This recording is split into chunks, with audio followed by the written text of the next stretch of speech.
Okay, so now we've had an introduction to Lewis dot structures. Let's go a little bit farther and look at a little deeper. This a little deeper, not too much deeper, but a little deeper. So now that we kind of understand how they go together and how the valence electrons are used to do this, what we can do is look at the Lewis symbols of the elements and predict kind of the number of bonds that those atoms are going to make. So for example, we have hydrogen with a dot. It's got one place to share an electron. So hydrogen typically is going to make one bond. What about carbon? Carbon has 4 electrons around it. It's got 4 valence electrons. It's going to have 8 in the end after it's done bonding with things. So that means it's got 4 places that it can share electrons, right? So carbon, in almost all cases, is going to have 4 bonds to it. That doesn't mean it has to be 4 single bonds. It could be 4 single bonds. It could be a double bond and 2 single bonds, which is 4 total bonds. It could be a triple bond and a single bond. It could be 2 double bonds. But carbon is basically always going to have 4 bonds to it. Okay. Nitrogen. Nitrogen has 5 valence electrons. It's going to have 8 at the end. It's going to follow the octet rule. So it's got 3 places that it can share electrons. So where it's going to form bonds. So nitrogen in most cases is going to have 3 bonds. Oxygen has 6 valence electrons. You can see that it's got 2 places to share and make 2 bonds. So just from the Lewis dot structure, the number of valence electrons, we can kind of predict how many bonds are going to be to that specific atom in the structure, which is going to allow us to pretty much predict what things are going to look like. Okay, so propane, the formula for propane is C3H8. 3 carbons and 8 hydrogens. Okay, propane is used in gas stoves and things like that. When you're camping and things like that. What we know is that hydrogens only have 1 bond, so they're terminal. So that means these 3 carbons are all bonded together, like that. Okay, and then the hydrogens are bonded to these. They're bonded off of each of the carbons. We know the carbons are going to have 8 or 4 bonds each. So we can see that central carbon has 2 bonds right now. So if I share electrons of 2 hydrogens with it, you can see now there's 4 bonds around that carbon. If I do the same thing with the carbon on this side, we can see there's now 4 bonds around that carbon.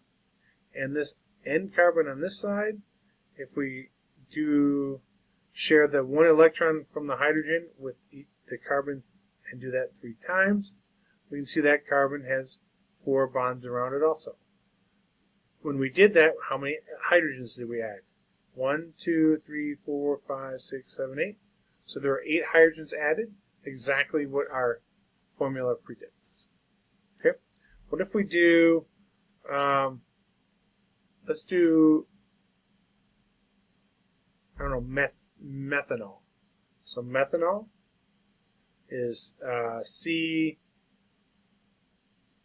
CH3OH. And a lot of times we'll write it like this to give people some idea of what it looks like. Okay, methanol is CH3OH. Remember, the hydrogens only get 1 bond, so they're going to bond to the carbon and the hydrogen. So that means the carbon and the hydrogen, or they bond to the carbon and the oxygen. That means the carbon and the oxygen have to be bonded together, like that. the carbon and the oxygen, like that. And we know oxygen is going to have 2 bonds to it.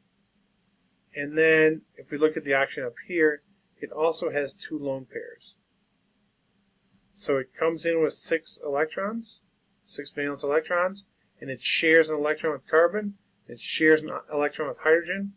So now it's got 2 bonds and 2 lone pairs, kind of what we'd predict. 8 total electrons, right? 2 from each bond and 4 from the lone pairs. And now we're going to share hydrogens with the carbon. It's because carbon wants 4 bonds to it to get 8 electrons around it. If we look at this structure, there's 1, 2, 3, 4 hydrogens, just like in our formula of methanol. And 3 of them are on the hydrogen, which is why we write it as CH3OH. That 3 of the hydrogens are on the carbon, and 1 is on the hydrogen. Okay, methanol. So methanol is an alcohol. That's why it has methanol, the OL at the end. Anytime you see an OL on the name of a compound, basically means an alcohol, and an alcohol means there's this OH group on it. Okay, so if we go a little bit farther into Lewis structures, we're going to see that most atoms in the best Lewis structure are going to have 8 electrons around them. That's called the octet rule.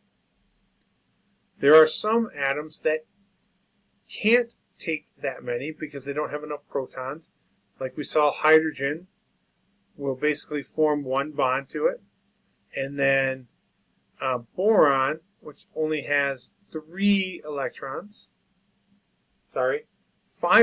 around it, typically tends to have, let's try that again. Boron, which has 5 protons in the nucleus, typically will only get 6 electrons around it when it's bonded. Okay, it can do 8 sometimes, but it's not very stable that way, and that molecule is very reactive. In its most stable molecules, it only has 6 electrons around it. Okay, and then there's atoms that can take more than 8. So when atoms get big enough, they can handle more than 8 electrons. So, for example, phosphorus can take up to 10 electrons, and sulfur can take up to 12. And sometimes it's obvious. For example, like PBr5, phosphorus pentabromide. You can see phosphorus is in the middle, and there's 5 bromines bonded to it. Actually, it looks something like this if we were to do it out. And actually, all the bromines would get 6 dots around them. Let's do this right since we're doing it.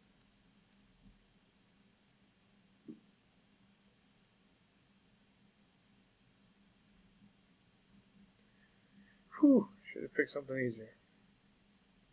Okay, the bromines each get 6 dots, but you can see the phosphorus has 5 things bonded to it. 5 bonds is 10 electrons. Okay, so PBr5 shows us that in some cases phosphorus will take up to 10 electrons if it's necessary. Okay, sulfur will do the same thing. For example, SCl6, sulfur hexachloride is a molecule. You can see there's 6 things bonded to the sulfur. 6 bonds is 12 electrons. So around that sulfur there would be 12 electrons. Okay. One last thing I want to do here is boron, like BH3 is a molecule. Boron trihydride. In that case, boron, it looks like this. And that boron has 3 hydrogens bonded to it. There's only 6 electrons around that boron, but that's okay. It prefers it that way. Okay, so this is just a little expansion of knowledge to Lewis structures. We can predict what larger Lewis structures look like based on knowing how many bonds each type of element are going to want. And some atoms are going to prefer less or more than 8 electrons. Okay, so hydrogen always going to have only 2 electrons when it's bonded. Boron's going to have 6 around it when it's bonded most of the time. And then phosphorus, sulfur, and anything bigger than that can take more than 8. They don't have to. It just depends on the situation.